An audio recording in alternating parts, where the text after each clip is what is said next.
नोकरी सोडून एका मराठी मुलीनं डोंबिवलीमध्ये स्वतःचा व्यवसाय सुरू केला. मात्र तिची तक्रार महापालिकेकडे वारंवार होत असल्यामुळे तिच्यावर कारवाई झाली. त्यामुळे एक व्हिडिओ बनवून तिनं आपली व्यथा सर्वांच्या समोर मांडली आणि त्याची दखल मनसेनं घेतली आहे. पाहूयात. मी तिथे एवढा धंदा बसवलाय ज्या जागेवरती, त्या जागेवरून तुम्ही मला बोलताय काढून टाका. एवढे 1.5-2 वर्षाची मेहनत फुकट. परप्रांतीयांना इथे टपरी भेटू शकते, ब्रिज खाली स्टेशनच्या जवळ त्यांना टपरी भेटू शकते. म्हटलं तर काय अपंग? अरे पण परप्रांतीय लोक आहेत ना, ते पण मला नाही भेटू शकत. माझ्या घरी मी एकटीच आहे ना कमावणारी. डोंबिवलीमध्ये शोरमा विकणारी ही आहे एकता सावंत. या व्हिडिओतून तिने आपली कैफियत सर्वांसमोर मांडली. डोंबिवलीमध्ये गेल्या अनेक वर्षांपासून ती शोरमा विकते. मात्र केडीएमसी पालिकेकडून तिच्या एकटीच्या स्टॉलवर कारवाई करण्यात आली. तर दुसरीकडे तिच्या स्टॉलच्या बाजूला अनेक परप्रांतीयांच्या गाड्या आहेत. त्यांच्यावर कारवाई का नाही? माझ्या एकटीच्या स्टॉलवर कारवाई का? मराठी मुलींनी व्यवसाय करायचा नाही का?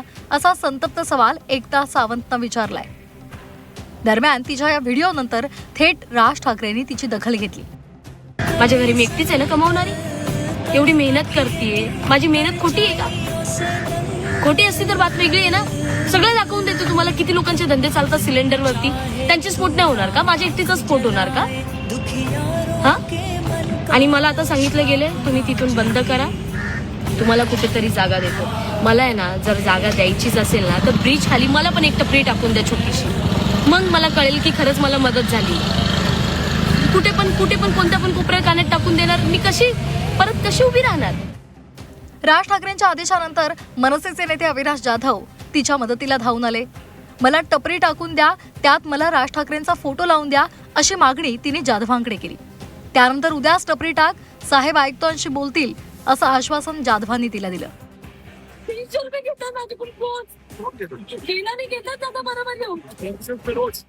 मी म्हटलं माझे ऐकत नाही तेवढे द्यायचे तरी घेतात. महापालिकेवाले सर्वांचे जातात, पोलिसांचे जातात, केडीएमसीचे जातात, सर्वांचे जातात. आणि सर्व येऊन मला विचारतात रात्रीचं तुला परमिशन भेटली आहे का इथे? तू एक काम कर, तुझी गाडी इथे लावून टाकली. कारण माझं म्हणणं काय, ह्या लोकांना हे भैया लोकांना अपंग करून यांना टपरी भेटतं ना, मला इथे टपरी टाकून द्या दादा. आणि त्याच्यावर राज ठाकरे साहेबांचा फोटो द्या मला लावून. मला राजसाहेबांनी पाठवलंय तुला भेटायला. मी त्यांना जर मनात वोट करते ना सर, तर मला त्यांचा एक फोटो पाहिजे आणि मला इथे कोणच चालवू नाही शकत. मला साहेबांनीच पाठवलंय, तिथं काय प्रॉब्लेम झाला बघून घ्या म्हणून साहेबांनी मला सकाळी पाठवलंय. तू गाडी टाकून मी बघतो. एकदानं बँकेतली नोकरी सोडून रस्त्यावर शोरमा विकण्याचा व्यवसाय सुरू केला. आपल्या व्यवसायाच्या रील्स तिने शेअर केल्या. त्यामुळे ग्राहकांचा ओघ तिच्याकडे वाढला. मात्र त्यानंतर तिला त्रास होऊ लागला. केडीएमसीकडे तिच्या तक्रारी जाऊ लागल्या. त्यामुळे तिच्यावर कारवाई झाली. त्यामुळे परप्रांतीय रस्त्यावर व्यवसाय करतात ते चालतं, पण मराठी तरुणी मेहनत करत असेल तर त्रास दिला जातो. मला मदत हवी आहे, अशा आशयाचं रील तिने टाकलं. मला दादा एवढंच बोलले की मला राजसाहेब ठाकरेंनीच तुझ्याकडे पाठवलंय, तू बिंदास्त स्टॉल लाव. मी म्हटलं दादा मी इथे स्टॉल लावणार, उद्या मला परत प्रॉब्लेम होणार, त्याच्यानंतर परत प्रॉब्लेम होणार, आजूबाजूचे लोक त्रास देणार. त्यापेक्षा मला एक टपरी टाकून द्या. जसं परप्रांतीयांना जर इथे टपरी भेटू शकते तर मलाही एक छोटीशी टपरी टाकून द्या. मला जास्त जागा नको, मी फक्त एकटी उभी राहील आणि माझी जी गाडी तेवढी उभी राहील बस. खरं तर या आधी सुद्धा तिने काही ठिकाणी मदत मागितली होती, पण ती मिळाली नाही.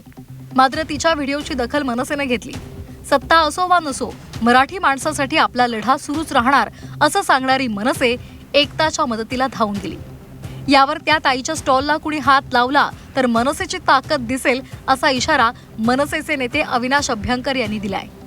त्या ताईला आम्ही गॅरंटी देतो 100% की परत तिच्या गाडीला किंवा राजसाहेबांचा फोटो तिकडनं कोणी हलवण्याचा प्रयत्न केला तर त्यांना दिसेल मनसेची ताकद काय आहे.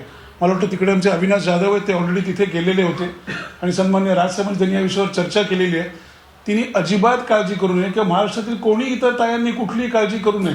ज्यांना पोटापाण्याचा व्यवसाय उत्तमरित्या चांगल्या प्रकारे करायचा आहे तो त्यांनी केला पाहिजे. त्यापेक्षा इतर ठिकाणी ज्या इलिगल गोष्टी आहेत त्यामध्ये जर त्या तिकडच्या लोकांनी लक्ष घातलं तर ते जास्ती बरं होईल.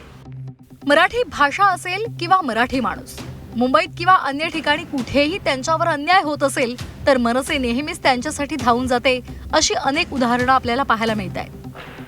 कधी मुंबईमध्ये मराठी माणसांना नोकरी, कधी घर नाकारलं जातं, तेव्हा सुद्धा मनसेच समोर येते.